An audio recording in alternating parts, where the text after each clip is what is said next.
first like to invite the leader of the council to speak, should she wish. Councillor Barker.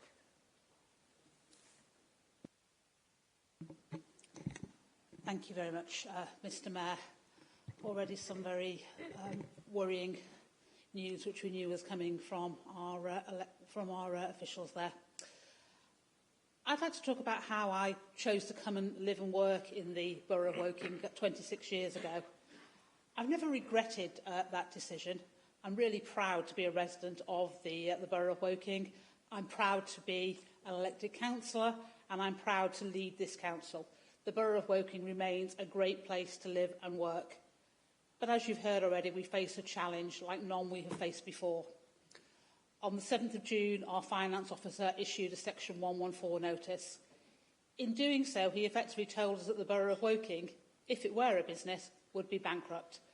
Councils cannot declare bankruptcy, but Woking has a deficit of 1.2 billion, borrowing of 1.9 billion, and a gap of 10 million in its day-to-day budget. The declaration of Section 114 and the government intervention announced 2 weeks earlier mark a key point in efforts to uncover and act on Woking's finances. Uncovering the truth of Woking's finances and actions to limit borrowing was started by Liberal Democrats several years ago. Prior to taking control of the council, we prevented loans to a private school.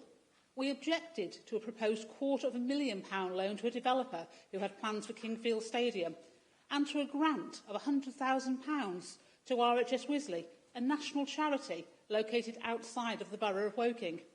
We insisted on valuations before property or land purchases. We secured a financial review, commissioned in 2021, which highlighted concerns, brushed off by the then administration, anxious to declare that Woking's finances were in a good state.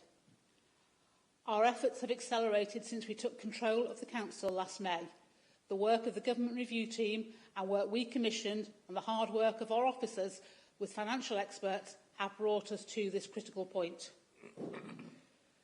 Victoria Square and Shearwater have become the poster boys of Woking's financial situation, but there is so much more. Purchase of land and property, many times without valuation, creating a property empire, but without the resource and capacity to manage that empire, purchases made without recourse to democratic processes, loans made to commercial operations. The Section 114 declaration helpfully sets out a list of financial failings: failing to use government loans appropriately, failing to set aside money to repay debt, failing to set aside money to cover repairs and maintenance of the property empire, property and land with decreased valuations. All this has left us with much work over time to put our financial procedures right. There's a long list of what needs attention: weak financial controls, weak record keeping, weak management review processes, lack of understanding of accounting guidance and statutory requirements, lack of resource to manage a property empire.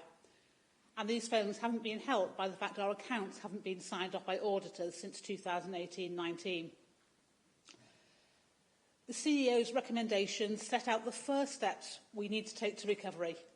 Woking Council has got used to living beyond its means. We need a reset.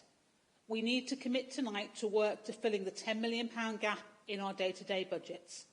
We need to run Woking as a financially sustainable council living within its means. This will involve difficult decisions as we right-size to a good council that is fit for the future.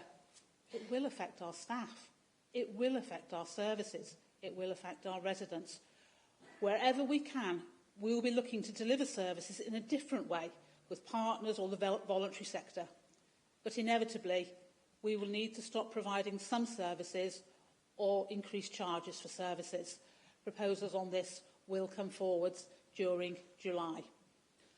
We'll be discussing those proposals with fellow councillors, with residents, with businesses, with anyone with an interest in the Borough of Woking.